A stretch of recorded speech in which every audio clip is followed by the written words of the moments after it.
Hello everyone. मैं सौरभ भिलवार और इस वीडियो में हम पढ़ने वाले हैं सिंधु जल समझौता, Indus treaty. Indus water treaty आपको पता ही होगा। सिंधु जल नदी, जो सिंधु नदी है, ये भारत की एक बड़ी महत्वपूर्ण नदी है और भारत से ज़्यादा महत्वपूर्ण जो नदी अगर कहा जाए तो ये भारत से ज़्यादा महत्वपूर्ण नदी हो जाती है पाकिस्तान के लिए।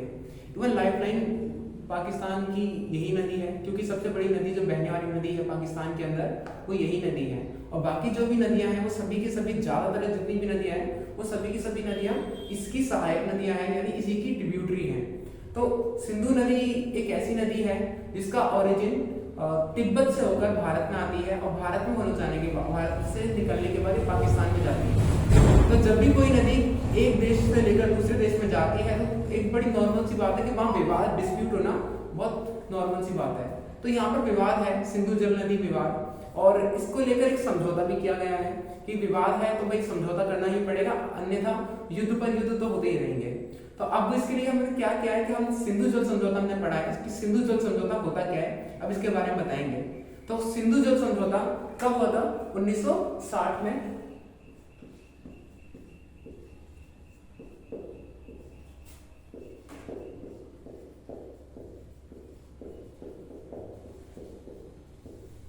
सिंधु जल समझौता 1960 में हुआ और 1960 में हो जाने के बाद तो मेन चीज सिंधु नदी के बारे में पहले, सबसे पहले आप जो इन्फॉर्मेशन है सिंधु नदी के बारे में जानते हैं कि सिंधु नदी का ओरिजिन कहाँ से होता है, कहाँ जाती है और इसकी कौन कौन सी सहायक नदियां हैं। अगर ये समझ जाएंगे तो शायद आगे समझने में काफी ज्यादा आसानी होगी। तो देखिए सिंधु नदी का जो ओरिजिन है, जो सिंधु नदी का जो ओरिजिन है वो कहाँ से होता है? सिंधु नदी का ओरिजिन होता है मानसरोवर झील, जो कि तिब्बत में स्थित है। मानसरोवर झील जो कि तिब्बत में स्थित है, वहां से तो उसका उद्भव होता है। वहां से उद्भव होने के बाद क्या होता है कि ये नदी भारत में एंटर करती है और भारत में एंटर करने के बाद भारत में लद्दाख के रास्ते एंटर करती है और फिर भारत से बाहर निकलने के बाद पाकिस्तान में, और पाकिस्तान में जहां से एंटर करती है गिलगिट नाम की जगह है पाकिस्तान के अंदर, ये वहां से एंटर करने के बाद और कराची के रास्ते होकर ये अरब सागर के अंदर जाकर गिर जाती है। तो नदी के बारे में पता लग गया। अब नदी के बारे में जो इसकी लेंथ है, अगर आप इंटरनेट पर देखोगे तो उसकी नदी की लंबाई मिलेगी आपको इंटरनेट पे से 3180 किलोमीटर, 3180 किलोमीटर इसकी कुल लंबाई है। तो 3180 किलोमीटर इसकी लंबाई, तो आप समझ ही सकते हैं कि सर इसकी लंबाई काफी ज्यादा है। तो लंबाई तो काफी ज्यादा है। अब उसके बाद अगर हम देखें तो एनसीईआरटी हमारा, जो हम जिस पर ज्यादा फोकस करते हैं, तो हम एनसीईआरटी पे ज्यादा फोकस करते हैं। तो एनसीईआरटी में इसकी जो लंबाई दे रखी है वो दे रखी है 2900 किलोमीटर। तो 2900 किलोमीटर इसकी ज्यादा लंबाई दे रखी है। तो ये जहां तक ज्यादा हम इस चीज को याद रखते हैं, इवन 9th क्लास में हम जाएं या फिर कोई भी एनसीईआरटी उठाएं तो 2900 किलोमीटर इसकी लंबाई हमको देखने को मिलती है। तो 2900 किलोमीटर लंबाई के साथ में काफी बड़ी नदी है, आपको पता ही होगा। और 3 देशों में जाने वाली नदियां हैं। जब बड़ी नदियां होती हैं उनकी कुछ सहायक नदियां होती हैं, यानी ट्रिब्यूटरी और यानी सहायक नदियां क्या होती हैं? ऐसी नदियां जो या तो किसी बड़ी नदी से निकलती हैं या फिर किसी बड़ी नदी में जाकर मिल जाती हैं, ऐसी नदियों को ट्रिब्यूटरी यानी सहायक नदियां कहते हैं। तो ये जो सहायक नदियां हैं, इसकी जो सहायक नदियां और सिंधु नदी, अब इन्हीं दोनों के ऊपर बात है कि ये जो सहायक नदियां हैं इन्हीं के ऊपर जल विवाद है और सिंधु नदी के ऊपर भी जल विवाद है। और सबसे बड़ा विवाद का कारण तो यही है कि ये जो नदी है ये भारत से होकर पाकिस्तान में जाती है। अब कोई भी चीज भारत और पाकिस्तान की हो तो वहाँ विवाद होना लाजमी है। तो विवाद तो है यहाँ पर इसी बात का। तो चलिए इसी के बारे में पढ़ते हैं कि क्या है विवाद। अब इस विवाद के अंदर हमने देखा कि सर यहाँ पर 6 नदियां हैं। जो बड़ी नदी है वो कौन सी है? बड़ी नदी तो हमारी सिंधु नदी है और इसकी जो 5 नदियां और हैं जो कि सहायक नदियां कहलाती हैं। तो जो सहायक नदियां हैं वो हमारी सिंधु, तो पहले नंबर पर हमारी सिंधु जो कि सबसे ऊपर है, दूसरे पर है हमारी झेलम और तीसरे पर है हमारी चेनाब। सिंधु, झेलम, चेनाब, ये जो नदियां हैं जो भारत में, अगर इंडिया का मैप बनाएंगे तो लगभग सबसे ऊपर ही जाने वाली है।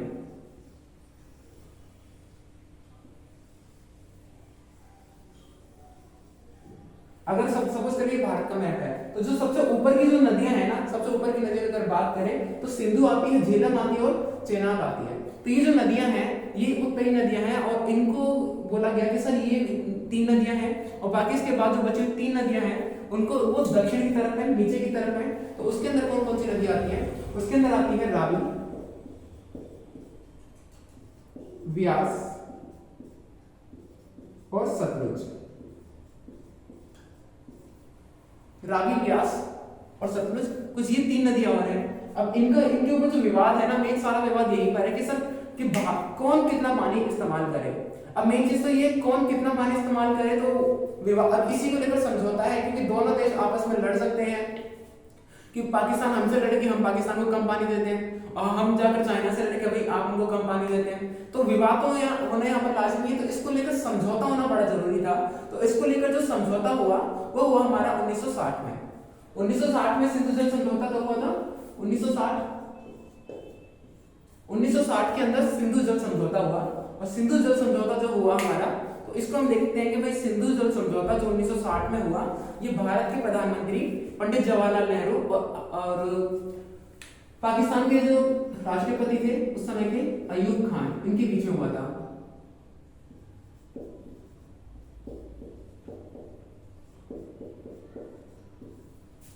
भारत के जवाहरलाल नेहरू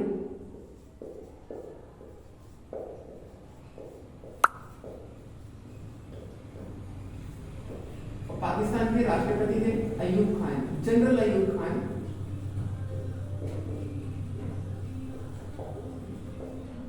इनके बीच में जो समझौता हुआ, अब कुल मिलाकर समझौता होता है तो पता ही समझौता ऐसा नहीं होता कि भाई दो व्यक्ति आपस में बैठकर समझौता कर लें। समझौता क्योंकि दोनों व्यक्ति की डिमांड्स अलग अलग होंगी तो दोनों एग्री तो कर ही नहीं सकते।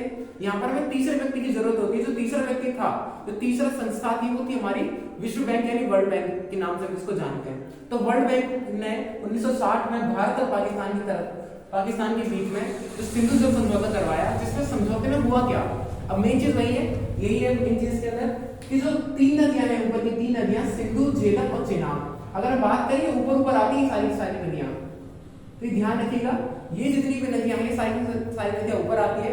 और इनके बारे में कहा गया कि इन नदियों का 80% पानी पाकिस्तान इस्तेमाल करेगा और बचा हुआ 20% पानी इंडिया इस्तेमाल करेगा। अब आपको ये कहीं ना कहीं गलत लग रहा होगा, यार नदी तो हमारे वहां से जा रही है और हमको कितना सिर्फ 20% और पाकिस्तान को 80% है ना। तो कुल मिलाकर नदियां 6 हैं, पर अभी पूरी चीज बाकी है। देखो इसको ध्यान से, यहाँ पर रावी, ब्यास और सतलुज, यहाँ पर ठीक उल्टा कर दिया गया। यहाँ पर कहा गया कि 80% पानी इनका इंडिया इस्तेमाल करेगा और जो बचा हुआ 20% पानी है इसका इस्तेमाल कौन करने वाला है? इसका इस्तेमाल करेगा हमारा कौन? पाकिस्तान।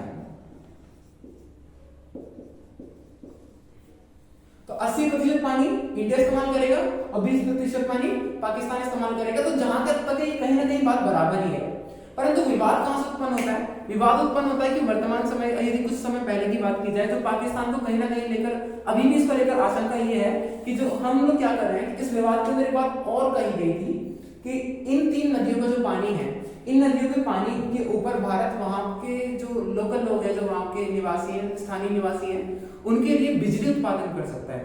बिजली उत्पादन करने के लिए इन नदियों के पानी का इस्तेमाल कर सकता है। अब यही सबसे बड़ी प्रॉब्लम है, जब भारत ने ये ऐसा करने की कोशिश की और भारत वर्तमान समय में ऐसा कर भी रहा है कि यहाँ पर बिजली उत्पादन करने के लिए इन नदियों के पानी का इस्तेमाल कर रहा है।